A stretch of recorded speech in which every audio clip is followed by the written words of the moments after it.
In March 1996, four young tourists disappeared without a trace on the slopes of the Popocatépetl volcano.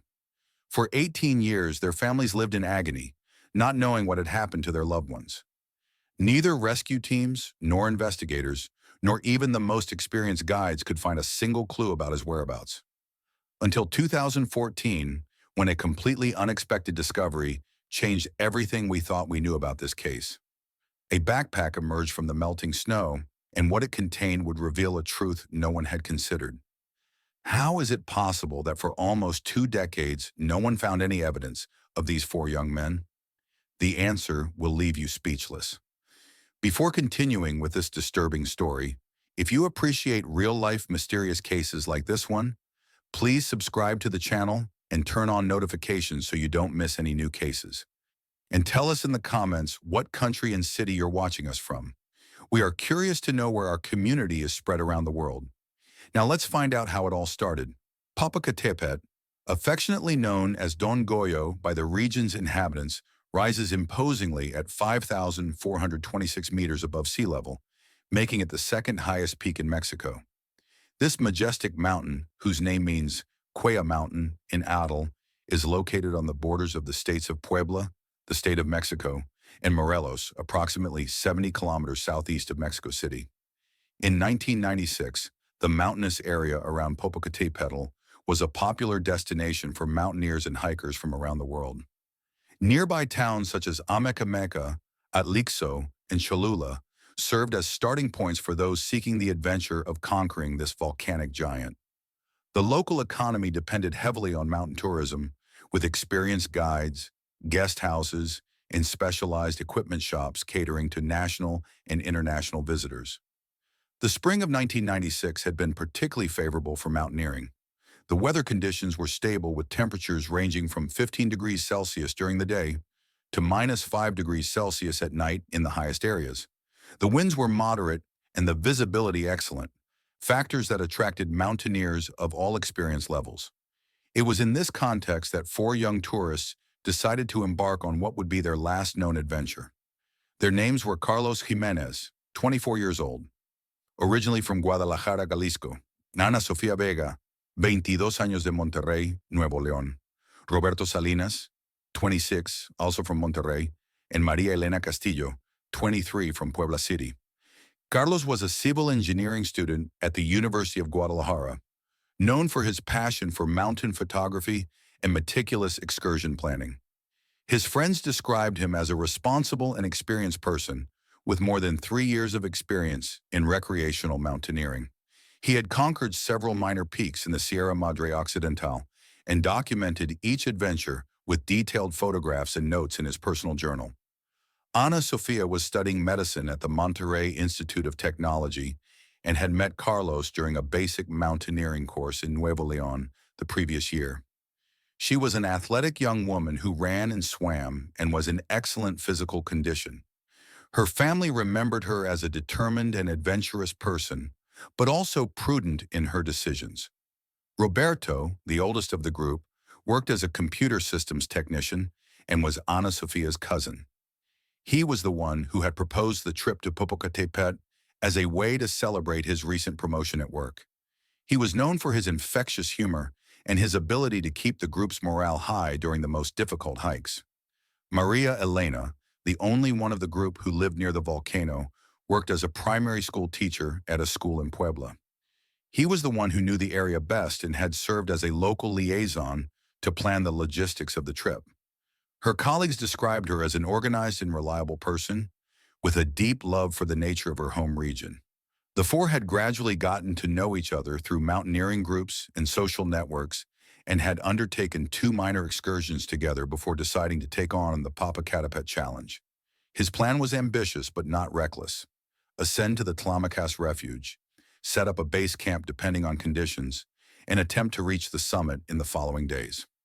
On Friday, March 15, 1996, the four young men arrived in Amecameca in Carlos's blue Volkswagen sedan with Jalisco license plates. It was a clear day, with pleasant temperatures and light winds. According to records from the San Carlos Hotel where they stayed that night, They arrived at approximately 4:30 p.m. after a journey of several hours from their respective points of origin. That evening, they had dinner at the hotel restaurant, where several witnesses saw them reviewing topographic maps and discussing the route they would take. Waiter Esteban Ruiz would later recall that the group seemed well prepared and excited. They had everything very organized, he would say in his testimony. Maps, compasses, even a portable radio. They looked like experienced mountaineers. The morning of Saturday, March 16, dawned clear and cold. Weather records from the Amakamika station indicated a temperature of 8 degrees Celsius at 6 a.m., with northeasterly winds at 12 kilometers per hour and excellent visibility. The conditions were ideal for the ascent. At 6:45 in the morning, the four young people had breakfast at the hotel. Receptionist Guadalupe Hernandez saw them leaving the parking lot at 7:20 a.m. in Carlos's Volkswagen, heading toward the road that leads to Atlamacas. They carried large mountain backpacks, camping gear, and supplies for several days. At 8:15 a.m., they arrived at the trailhead leading to the Telemacas refuge, where they left their car in the designated parking area. According to the registration system managed by park staff, they signed the ascent log at 8:30 a.m. Their names were clearly written along with their contact information in the estimated return date, Tuesday, March 19th. The park ranger on duty, Aurelio Gomez, would recall decades later having spoken briefly with the group. They told me they were planning to camp at Tamacas and possibly attempt the summit if conditions permitted. They had good equipment and seemed to know what they were doing. There was nothing to worry me about at that moment. At 9 a.m., they officially began their ascent. The trail from the parking lot to the Telemacas refuge is a hike of approximately 3 hours for mountaineers in good physical condition, with an elevation gain of about 800 meters. The trail is well marked and is considered of moderate difficulty, regularly used by local and international hikers. That morning, other mountaineers descending from the refuge reported seeing the group at approximately 10:30 a.m., near the point known as the Jewel. They were moving at a good pace, looked in excellent condition, and maintained a jovial attitude.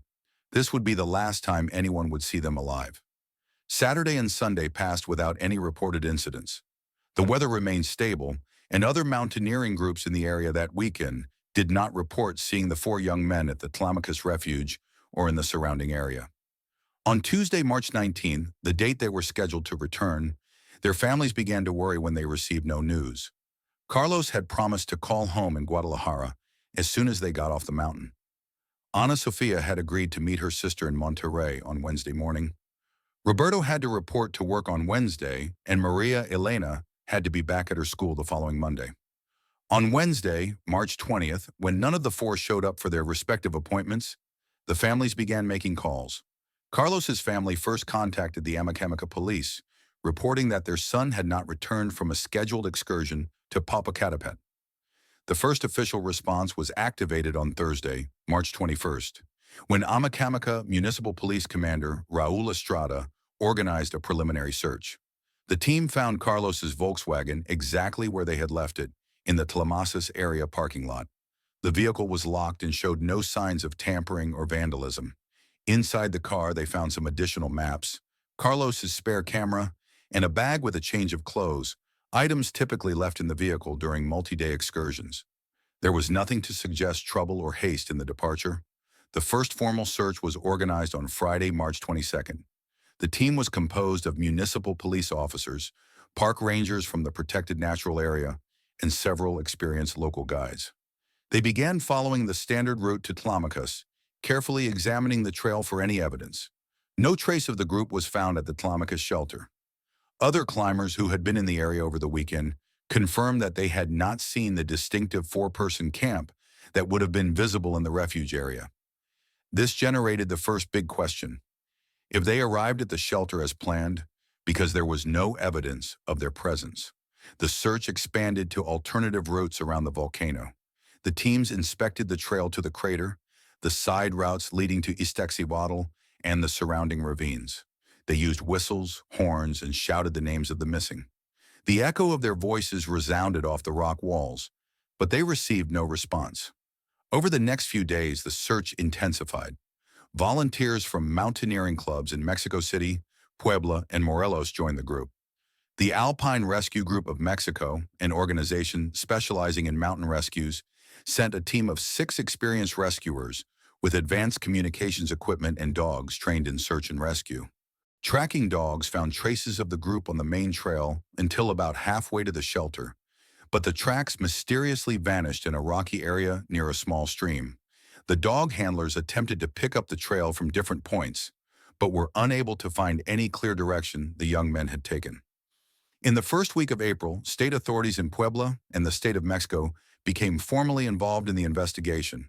A joint command center was established in Amecameca, coordinating efforts among the different jurisdictions that share the Popocatépetl territory. All area workers, park rangers, guides, shelter operators, local vendors, and transporters were thoroughly questioned. Everyone confirmed seeing the 4 young men on Saturday morning, but no one remembered seeing them after 10:30 a.m. near the Jewel. The researchers also reviewed the weather conditions on the days in question. National Weather Service records confirmed there were no sudden weather changes, storms, or adverse conditions that could explain an accident.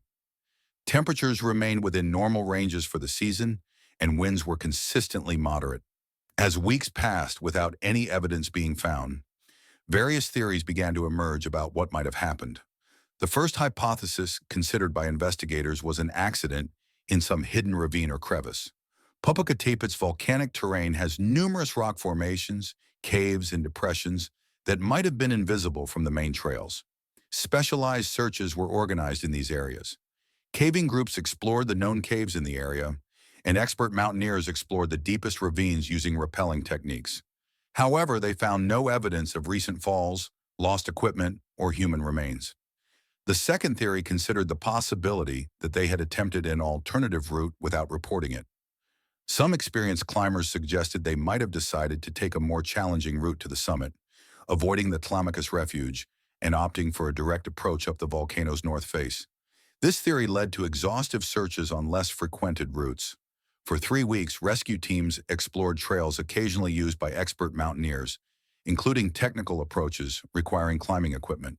Specialized. Again, no trace of the missing people was found. A third, more disturbing hypothesis considered the possibility of criminal activity.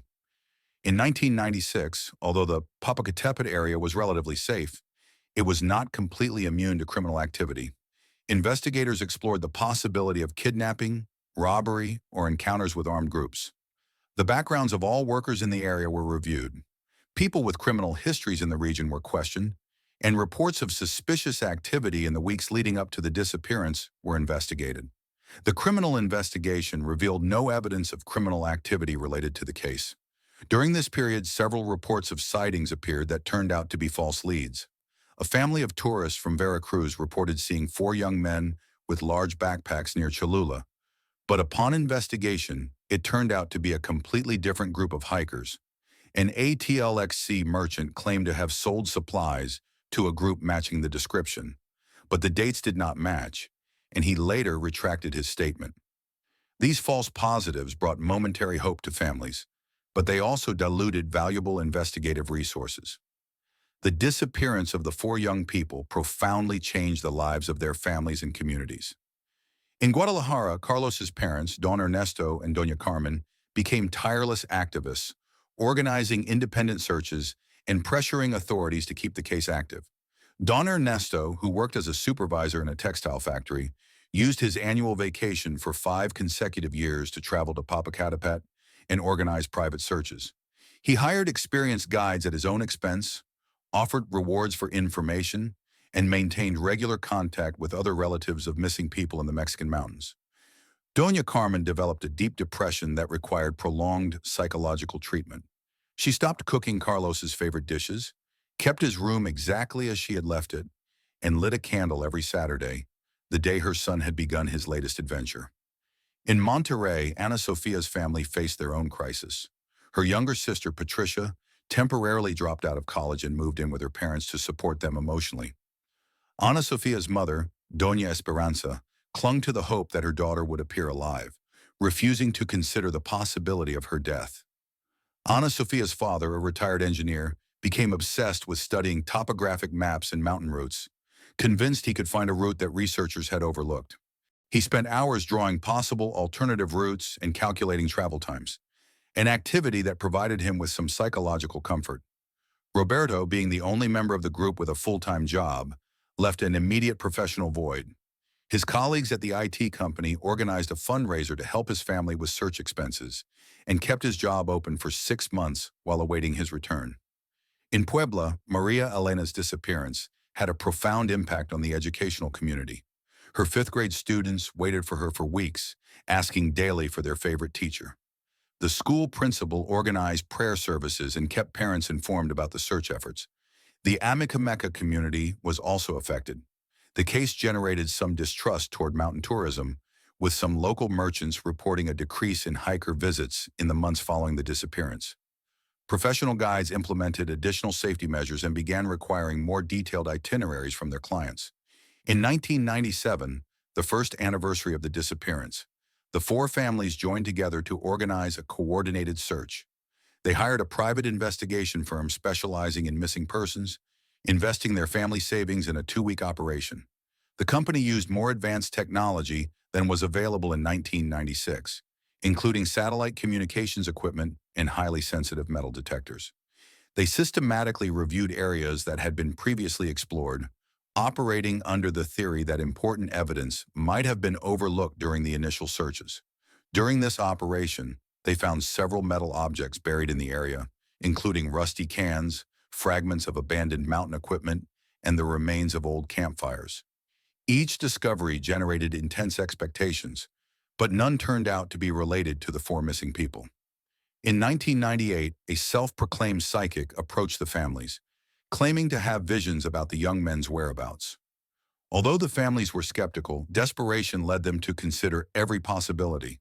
The psychic directed a search toward a specific area of the volcano, but no evidence was found. This episode created tension between the families. Carlos and Ana Sofia's parents were upset about having invested time and resources in what they considered a waste of time, while Roberto and Maria Elena's relatives felt that every opportunity should be explored. In 1999, 3 years after the disappearance, an experienced mountaineer named Alejandro Ruiz reported finding the remains of a campfire and some cloth fragments in a remote area of the volcano. This discovery momentarily reactivated the official investigation. The fabric fragments were sent to forensic laboratories for analysis. The results showed the material was synthetic, consistent with mountaineering clothing of the time, but there was no way to determine whether it belonged to the missing men or other hikers who had camped in the area. The campfire was also analyzed. The charcoal remains indicated that it had been lit several years earlier, which coincided with the time of the disappearance. However, there was no conclusive evidence specifically connecting her to the four young men. As the years passed, the case began to fade from public attention, but it never completely disappeared from the minds of those involved. In 2001, 5 years after her disappearance, a small memorial plaque was placed in the Tlamatcas parking lot. The plaque, funded by the families and the Mexican mountaineering community, bore the names of the four young men and the date of their disappearance. You simply said, in memory of Carlos, Ana Sofia, Roberto, and Maria Elena, mountaineers who set off on their eternal adventure on March 16, 1996. The Mexican mountaineering community adopted the case as a reminder of the risks inherent in their activity. Mountaineering groups held annual remembrance ceremonies, and stricter safety protocols were implemented, inspired in part by this disappearance. During the 2000s, new reports or theories occasionally appeared. In 2003, a local guide reported finding the remains of a badly damaged backpack, but analysis revealed it was too old to belong to the missing. In 2006, a geologist studying volcanic formations suggested that they might have fallen into a fissure that was subsequently closed by seismic activity, but this theory was never verified. Carlos's elderly parents continued to visit the volcano annually until 2008. Their deteriorating health prevented them from continuing the physical search, but they maintained contact with other relatives of the disappeared and with mountaineering groups who vowed to keep the memory of the case alive. In 2009, marking the 13th anniversary of her disappearance, local authorities organized a special ceremony. Representatives from the 4 states involved, along with surviving family members and members of the mountaineering community, attended. A small memorial garden was planted near the area where the missing had last signed the register. In the years following its disappearance, the Popocatépetl underwent significant changes that affected both the landscape and tourism activities. By 1994, the volcano had begun a period of renewed activity after decades of relative calm, and this activity continued to intensify throughout the 2000s. Minor eruptions and the constant emission of ash and gases changed some features of the terrain. New layers of volcanic ash covered established trails, and some traditional routes were modified for safety reasons. These geological changes have sparked renewed speculation about the fate of the four missing people. Some geologists suggested that evidence that would have been visible in 1996 might have been buried under layers of volcanic ash that had accumulated over the years. In 2012, increased volcanic activity led authorities to temporarily restrict access to certain areas of the volcano. During this period of restrictions, helicopter overflights were conducted to monitor geological activity, and pilots were instructed to report any evidence of ancient human activity or remains that could be related to historical disappearances. These overflights did not reveal evidence related to the 1996 case, but they did confirm that the landscape had changed substantially. Areas that had been thoroughly explored during initial searches now had a completely different appearance due to volcanic deposits. In February 2014, after a particularly severe winter, temperatures began to rise more rapidly than normal in the Popocatépetl region. Climate change had begun to affect the area's weather patterns, generating more intense and accelerated periods of desiccation. Miguel Angel Serrano, a 45-year-old mountain guide who had worked in the area for more than 20 years, decided to go on a reconnaissance excursion to assess the conditions of the trails after the disaster. Miguel had participated in the original 1996 searches and knew every corner of the volcano intimately. On the morning of March 8, 2014, Miguel left Amacameca early with the intention of checking out a little-traveled route that led to the northwest face of the volcano. This route, known locally as the Path of the Ancients, had traditionally been used by local hunters and gatherers before official tourist trails were established. Miguel had chosen this route specifically because the downpour had been particularly intense in that area, and he wanted to check whether any new hazards had appeared or if any secondary trails had been exposed after years of being blocked by snow and ice. At approximately 11:30 a.m., while walking through an area where small streams of sky water had created new channels in the terrain, Miguel noticed something unusual. The water had eroded a section of the ground, creating a small ravine that had not been there on their previous excursions. As he moved closer to examine the erosion, Miguel saw something that stopped him in his tracks. Partially buried in the wet sediment, a corner of what was clearly a mountain backpack protruded. The material was faded and deteriorated, but unmistakable. Miguel had found enough objects abandoned by mountaineers over the years to know that not every find was significant. However, something about the position and condition of this backpack gave him an immediate sense of importance. It was partially buried in a way that suggested it had been there for a long time, not simply recently abandoned. Miguel took several photographs of the backpack from different angles before touching it. His experience had taught him that important finds must be carefully documented before being disturbed. Using his portable GPS, he recorded the exact coordinates of the discovery: 19 degrees 02 1.13, north 98 degrees 382 7.6 west. With extreme care, Miguel began digging around the backpack using a small shovel he carried for trail maintenance. The backpack was buried deeper than it had initially appeared, and as he extracted it, he could see that it was dark green, a pattern he remembered seeing frequently in the 1990s. The backpack was surprisingly well preserved, considering its obviously long exposure to the elements. The outer material showed discoloration and some minor tears, but the overall structure remained intact. The zippers were corroded, but still functional.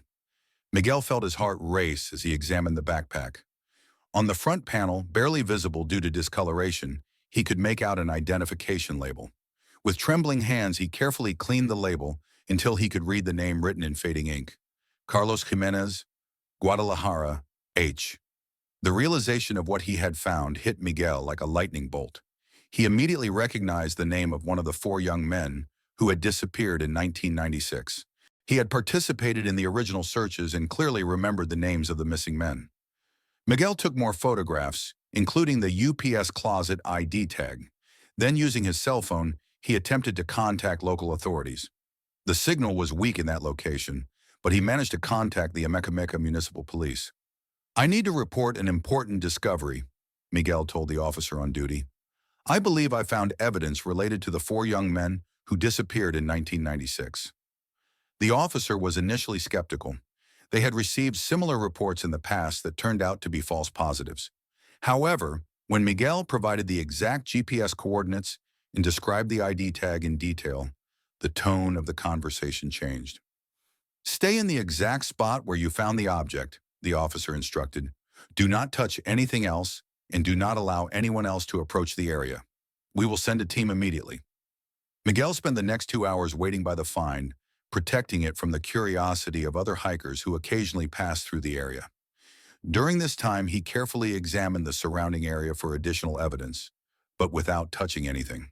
The first response team arrived at approximately 2:15 p.m., composed of 2 municipal police officers and an investigator from the Puebla State Attorney General's office. They had decided to immediately involve state authorities given the potential historical significance of the discovery. State investigator Fernando Ramos had worked on the original case in 1996 as a young prosecutor, immediately recognized the implications of the discovery and ordered a security perimeter to be established around the area while they awaited the arrival of forensic specialists. The afternoon of March 8th turned into a large-scale investigative operation. Forensic anthropologist Dr. Hector Morales of the National Autonomous University of Mexico, a specialist in cases of disappearances in mountainous environments, was contacted and immediately flown in from Mexico City. Dr. Morales arrived at the site at approximately 6 p.m., accompanied by 2 assistants in specialized forensic excavation equipment. They established a rigorous protocol for excavating the area, documenting each step of the process with photographs and precise measurements. Initial analysis of the backpack revealed several significant elements. In addition to Carlos's identification tag, they found a partially damaged camera, a personal diary wrapped in plastic, topographic maps of the area, and some personal belongings that would later be identified by the families. The diary, although damaged by moisture, contained entries dating specifically to March 1996. The last legible entry was dated March 16th and read, "Perfect day for the promotion. We are all excited." Anna found an alternative route on the map that might be more interesting than the traditional route. This diary entry provided the first real clue as to what had happened during the original investigations. No one had considered that the group had deliberately taken an undocumented alternative route. The excavation continued for the next few days under strict forensic supervision. The area where the backpack was found was divided into a systematic grid, and each section was carefully excavated. As they dug deeper, more evidence emerged. 1.5 meters from the original backpack, they found remains of a second backpack, this one belonging to Maria Elena. According to an embroidered identification inside, this backpack contained personal clothing, first aid supplies, and a portable radio that was too damaged to function. The discovery of a second backpack confirmed that they were in the right place and suggested that the 4 young men had been in that specific location. However, they raised new questions about why their belongings were buried in an area that did not correspond to any of the known routes. Dr. Morales and his team conducted a geological analysis of the surrounding area. They discovered that the area had experienced a significant landslide at some point in the past, evidenced by clearly differentiated layers of sediment and the presence of large boulders that did not match the local geological formation. Stratigraphic analysis indicated that the landslide had occurred approximately 15 to 20 years earlier, coinciding temporally with the period of the disappearance. This revelation began to form a clearer picture of what might have happened. The emerging hypothesis suggested that the 4 young men had indeed taken an alternative route, possibly following the suggestion mentioned in Carlos's diary. This route had taken them to a geologically unstable area where a landslide occurred, burying him and his belongings. To verify this theory, geology specialists from the Autonomous University of Puebla were brought in. Using ground-penetrating radar, they mapped the subsurface composition in a 100-square-meter area around the discovery site. The radar results were extraordinary. They detected anomalies in the subsoil that suggested the presence of artificial objects at depths of between 2 and 4 meters. The shapes and sizes of these anomalies were consistent with camping equipment, possible human remains, and other objects that could have belonged to the missing individuals. As the excavation continued, authorities faced the delicate task of contacting the families of the missing. 18 years had passed since the original disappearance, and each family's situation had changed considerably. Carlos's parents, Don Ernesto and Doña Carmen, now 75 and 73 years old respectively, received the call at their home in Guadalajara on the morning of March 10th. Don Ernesto, who had maintained hope for almost 2 decades, experienced a complex mix of relief and renewed pain. "I always knew that one day we would know the truth," he told his wife after hanging up the phone, "but I didn't expect it to hurt so much after all these years." Ana Sophia's family in Monterrey received the news with similar reactions. Her sister Patricia, now married and with children of her own, immediately made arrangements to travel to Popocatépetl. Her mother, Doña Esperanza, who had spent years alternating between hope and resignation, felt that she could finally begin a real grieving process. Roberto's family experienced a different response. His parents had died in 2008 and 2011, respectively, without ever knowing the fate of their son. His siblings, now adults with their own families, felt a mixture of gratitude for the resolution and sadness that their parents had not lived to know the truth.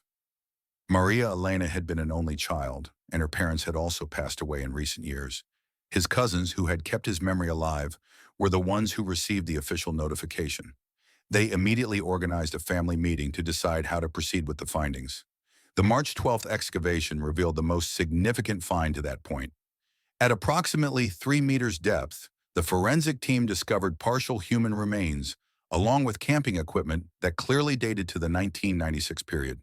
The remains were in a condition that allowed for forensic analysis, although they had been affected by nearly 2 decades of exposure to natural elements and sediment pressure. Dr. Morales confirmed that the remains were consistent with young adult individuals and that their positions suggested they had been buried suddenly, not intentionally. Additional items were found along with the remains, providing further context about the group's final moments. A flashlight still containing corroded batteries, remains of a compacted tent, and fragments of a portable camping stove. The distribution of these objects suggested that the group had been setting up camp when the landslide occurred. The elements were scattered in a pattern indicating sudden, chaotic movement, consistent with a sudden natural disaster. The most moving discovery was the discovery of a camera in better condition than the first one. It was inside an airtight case that had provided some protection from the elements. Forensic technicians expressed cautious optimism about the possibility of recovering images from the film. As the excavation continued, more personal objects were discovered, painting an intimate picture of the group's final moments. A wristwatch that stopped at 2:47 a.m. provided a crucial time clue as to the approximate timing of the slide. A small field notebook belonging to Maria Elena contained observations on the local flora that she had been documenting during the ascent.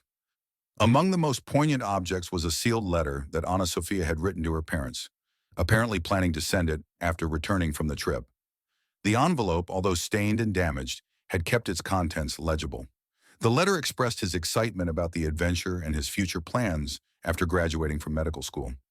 The human remains were transferred to the forensic laboratory of the Puebla Institute of Legal Medicine for detailed analysis.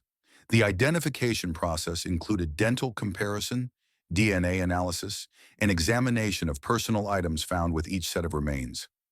The dental records of the 4 missing people had been preserved by their families for all these years, precisely for an eventuality like this. Initial analysis confirmed that the remains did indeed belong to the 4 young people who disappeared in 1996. DNA analysis, although more complex due to the deterioration of the samples, provided further confirmation. Families provided reference samples, and the results correlated positively with the remains found. The camera became the focus of intense technical attention. Media recovery specialists from the National Institute of Anthropology and History were consulted to determine whether it was possible to extract images from the exposed roll. The development process required specialized techniques due to the deterioration of the photographic material. The scroll had been exposed to moisture and temperature changes for 18 years, which had caused degradation. significant of the photographic emulsion. However, using advanced forensic development techniques, technicians were able to partially recover several images, documenting the group's final days. The recovered photographs showed the group in excellent spirits, enjoying the climb and documenting the volcano's beautiful scenery.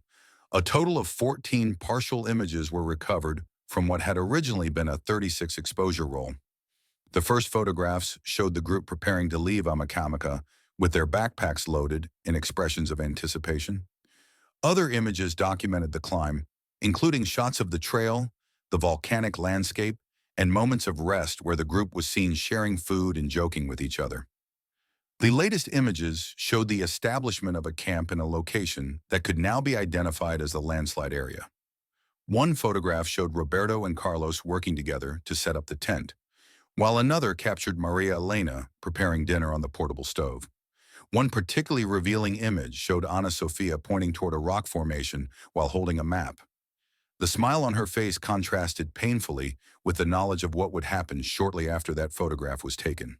In the background of the image, the unstable rock formation that would later collapse onto the camp could be seen.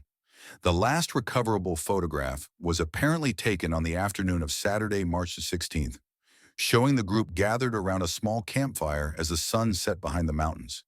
Their faces were lit by the fire, and everyone seemed relaxed and happy after the successful day of climbing.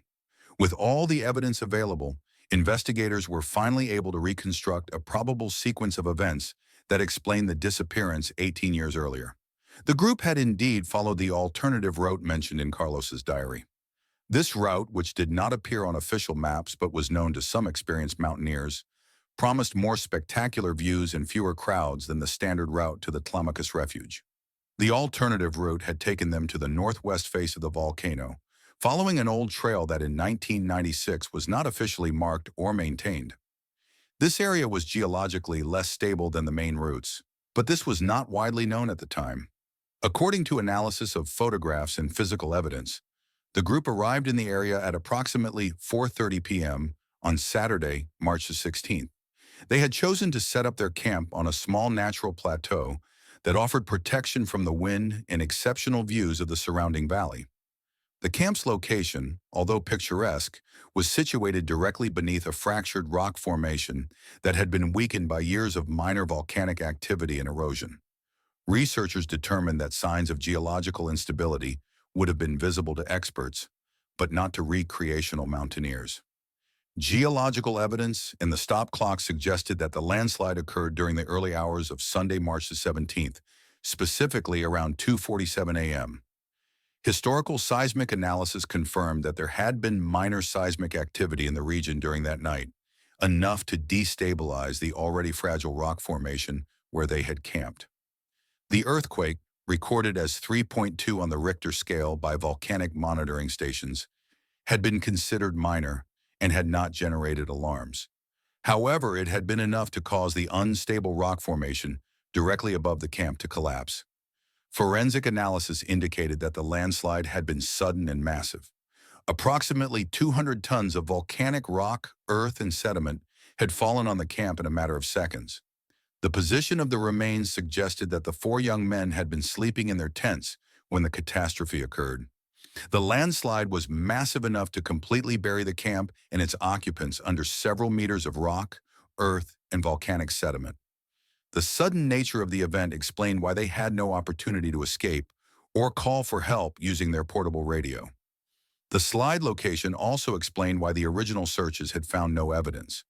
The area was off standard search routes because it did not appear on any official maps as a camping area. Furthermore, after the landslide, the area had taken on a natural appearance that did not suggest recent human activity. The families of the four young men experienced a complex mix of emotions upon finally learning the truth about the fate of their loved ones. After 18 years of uncertainty, they had answers, but they also had to face the renewed pain of confirmed loss.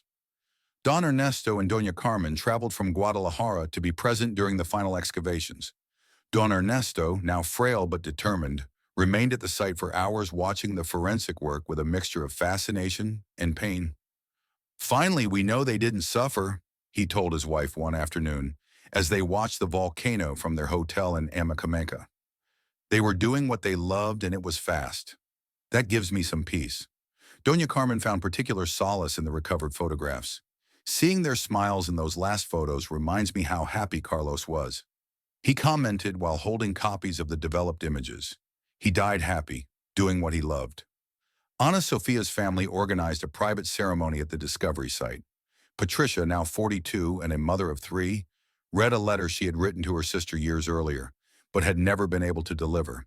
Her own children, who had never met their aunt, placed wildflowers from the region on the spot where she had been found. Ana always wanted to be a doctor to help people, Patricia said during the ceremony. Although he was unable to fulfill that dream, his memory has helped us understand the importance of safety in the mountains. Somehow, he continues to help others. Roberto's family, represented by his two younger brothers, experienced a mixture of relief and renewed sadness. Our parents died without knowing what had happened to Roberto, said his younger brother Eduardo. It pains us that they didn't live to have this answer, but we are also happy to finally be able to honor their memory properly. Maria Elena's relatives, including her cousins and former colleagues from the school where she taught, organized a special gathering where they shared memories and read some of the nature writings she had left in her recovered field notebook.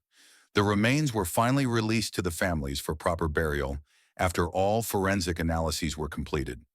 Each family decided on different ways to honor their loved ones, creating legacies that reflected the passions and personalities of the missing young people. Carlos's parents established a college scholarship for engineering students interested in mountain safety. Carlos was always meticulous in his planning, explained Don Ernesto. We want future engineers to learn how to make the mountains safer for everyone. Ana Sofia's family donated funds to improve safety protocols in the national park, including better signage of dangerous routes and emergency communication stations in remote areas. They also established a scholarship program for rural medical students. Roberto's siblings created a foundation to help families of missing persons in the mountains, providing resources for specialized searches and psychological support during periods of uncertainty. Roberto was always the one who looked out for everyone, Eduardo recalled. This foundation continues that spirit. Maria Elena's relatives worked with educational authorities in Puebla to create a mountain safety education program for teachers and students, honoring her memory through her passion for teaching. The program included supervised educational excursions and courses on natural hazard identification. The case of the 4 missing youth on Popocatépetl became an important study for the Mexican mountaineering community. The lessons learned led to significant improvements in safety and communication protocols for hikers on active volcanoes. The area where the landslide occurred was officially marked as a high geological risk area, and warning signs in multiple languages were installed to alert future visitors to the dangers of unofficial routes. Dr. Morales published a detailed study of the case in the Mexican Journal of Forensic Medicine, highlighting the importance of considering geological factors in investigations of disappearances in volcanic areas. Their work became a reference for similar cases in other parts of the world. Miguel Angel Serrano, the guide who had found the first backpack, continued working on the volcano but became a vocal advocate for education about geological hazards. He organized regular seminars for local guides on identifying unstable terrain and emergency procedures. Finding that backpack changed my life, Miguel reflected years later. It made me understand that mountains always hold secrets, and we as guides have a responsibility to protect those who come to explore them. The original commemorative plaque was replaced with a more elaborate monument that included not only the names of the 4 young men, but also educational information on mountain safety and the specific risks of Popocatépetl. Park authorities implemented a more detailed, mandatory record-keeping system, requiring hikers to specify exact routes and carry GPS tracking devices when straying from established trails. Additional checkpoints were also established to monitor the progress of groups on less trodden routes. Frequently visited, the story of Carlos, Ana Sofia, Roberto, and Maria Elena became part of the local folklore of Popocatépetl. Seasoned guides told it to visitors as a reminder that even trained and experienced mountaineers can encounter unpredictable dangers in the mountains. The case also inspired improvements in rescue and communication technology. Additional communication towers were installed at strategic locations on the volcano, and improved protocols for searches in geologically unstable areas were developed. Every March, on the anniversary of their disappearance, local mountaineers organize a memorial hike following the safe route to Tlamacus, honoring the memory of the four young people and renewing the commitment to responsible mountaineering practices. During these hikes, stories about the missing are shared, and safety techniques are taught to new climbers. The National Autonomous University of Mexico established a research program on volcano safety and mountaineering, partially inspired by this case. The program studies the interaction between human activity and geological hazards at active volcanoes, working to prevent similar tragedies. This case, it shows how nature can hold secrets for decades and how persistence and modern technology can finally reveal truths that seemed lost forever. It also reminds us that the mountains, no matter how beautiful, deserve our absolute respect and careful preparation. The story of Carlos, Ana Sofia, Roberto, and Maria Elena is a reminder that behind every mountaineering statistic are real people with families who love them, dreams to fulfill, and adventures to live. Their legacy is not only the tragedy of their loss, but the safety improvements their story has inspired. What do you think of this story? Could you have imagined that a natural landslide had been the cause of the mystery that lasted 18 years? Do you know of similar cases where nature eventually revealed its secrets? How do you think the families would have reacted during those long years of uncertainty? Share your reflections in the comments. If you were impacted by this in-depth investigation into one of the most enduring mysteries of Mexican mountaineering, don't forget to subscribe to the channel and activate notifications for more cases like this one. Leave a like if this story moved you and share it with someone who appreciates true stories of mystery and resolution. Next week, we'll explore another fascinating case of disappearance in the mountains of Latin America. Until then, remember, the mountains are beautiful, but never underestimate their power.